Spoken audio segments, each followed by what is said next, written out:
Good morning, everybody. Happy Tuesday. Welcome, welcome. Today, we are going to talk about trusting your gut. So grab your cup, dive on in, and we will have a chit chat. So today, it's all about trusting your gut, trusting that intuition, that spidey sense that we all have, right? And a lot of times we can be afraid to trust it. We can be afraid to really rely on it. Self-doubt starts to kick in. That little ego, the mindset, monkey brain, all of it, right, starts to play at us.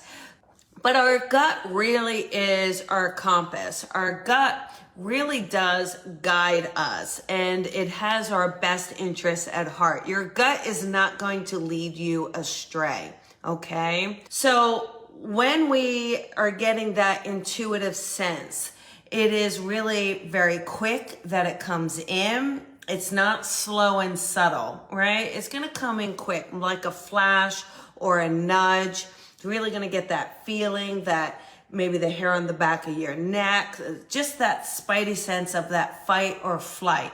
And when that starts to kick in, regardless of the situation or circumstance, it's imperative that we learn to listen to that and we learn to trust it. We are taught to second guess it, right? Everybody teaches you to second guess it. They teach you to use your mind all the time. Be logical, be practical, right? You're just making this up. It's all in your imagination. We hear this over and over and over. And so what happens is we're forced, if you've been in a relationship where there's some gaslighting, right? Again, people are going to try to make you think it's all in your head, that it's not real, not to listen to it.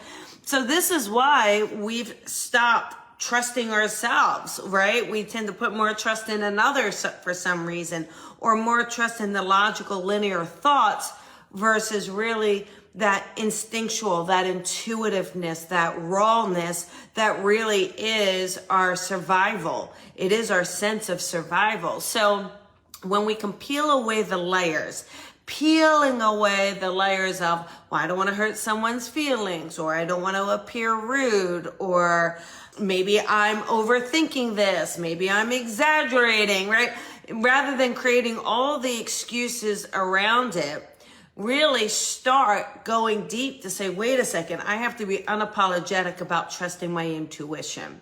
And when you can do that, I feel like you'll start to see you're getting more in alignment, more on track, really finding your stride a bit more, because it's going to be a level of communication that is in alignment again with the highest self. So as we progress and as we start to trust that intuition, that gut, right? That gut, your clairsentience, we like to call that as well.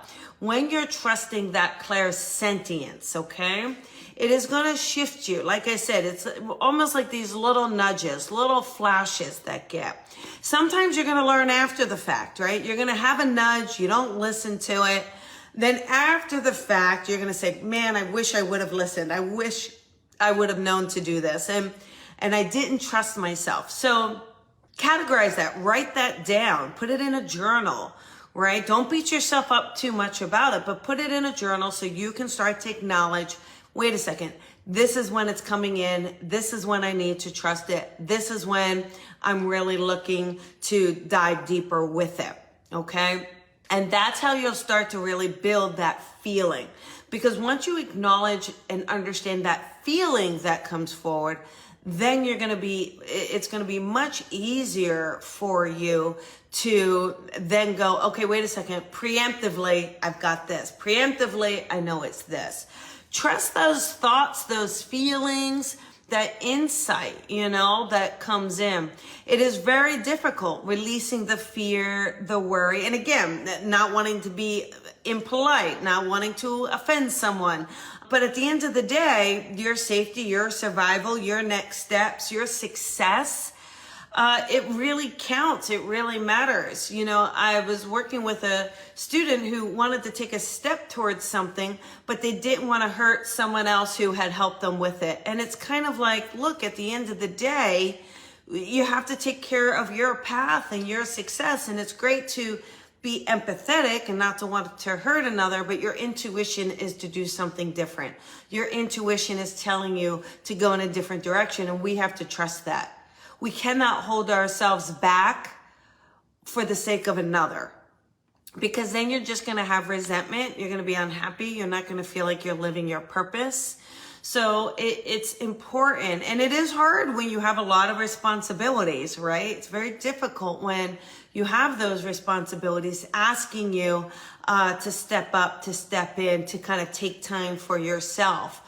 But your gut, your intuition will tell you when you need that downtime.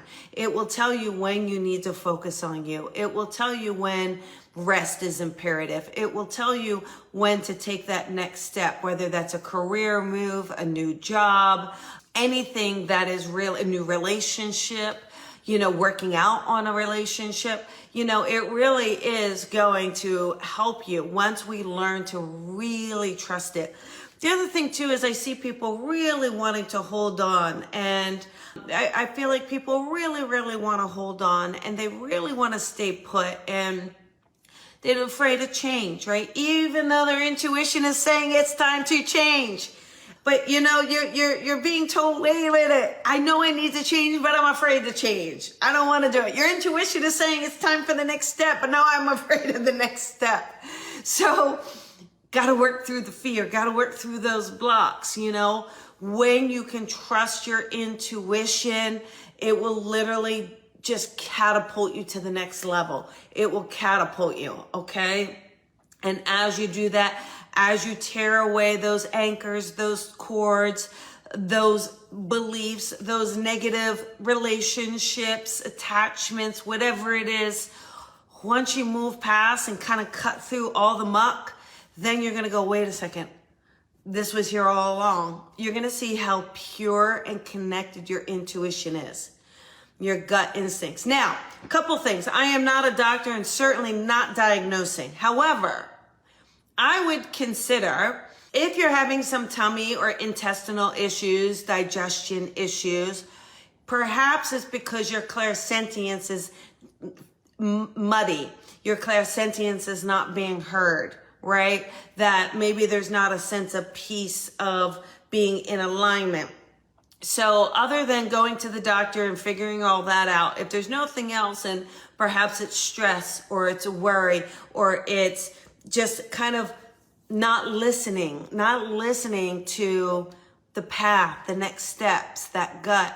Let's cleanse the gut, right? Cleansing the gut. Give it a fresh start, right? So you can hear it loud and clear.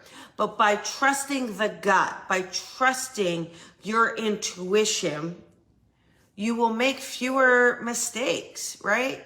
You will have more peace in your life because everything around it will be in alignment, right? So those relationships will feel more genuine and real. The job will feel more in alignment, more purposeful. The connection you have with your own self will be more beautiful and connected because you're listening, okay? Because you're listening. So try to tune in and work on that as much as you can.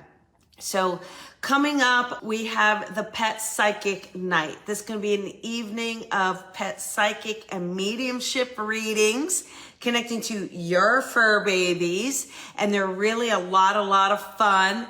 Today's the last day to get that early bird price. So if you're looking to kind of save a few dollars, grab your ticket today and please come join me, okay? Because it's your last opportunity to save those dollars, okay? We can all save a few dollars, right? And we have a lot coming up. We have the Heaven's Gate with Joe Shield. I've got a lot of the circles and classes. I started a one-on-one program to work with people individually on a one-on-one basis. It's a 3-month program that I'm very passionate about. So you can reach out to me and ask about it. One thing I do want to note is Janet Nohavik and myself had a charity fundraiser scheduled for Saturday, September 10th. I'm not sure if you know or realize, but Janet has passed away. And an absolute icon, legend, and pioneer in our spiritualist community. I am still doing that event as a charity fundraiser for her cause that she wanted, the Hydesville School. So please, please support the charity. The best we can do to give back to her is to support the charities that she was most passionate about, okay? Just want to thank you guys so much. As always, remember to shine your light and shine it bright. And I'll see you soon. Bye, everyone.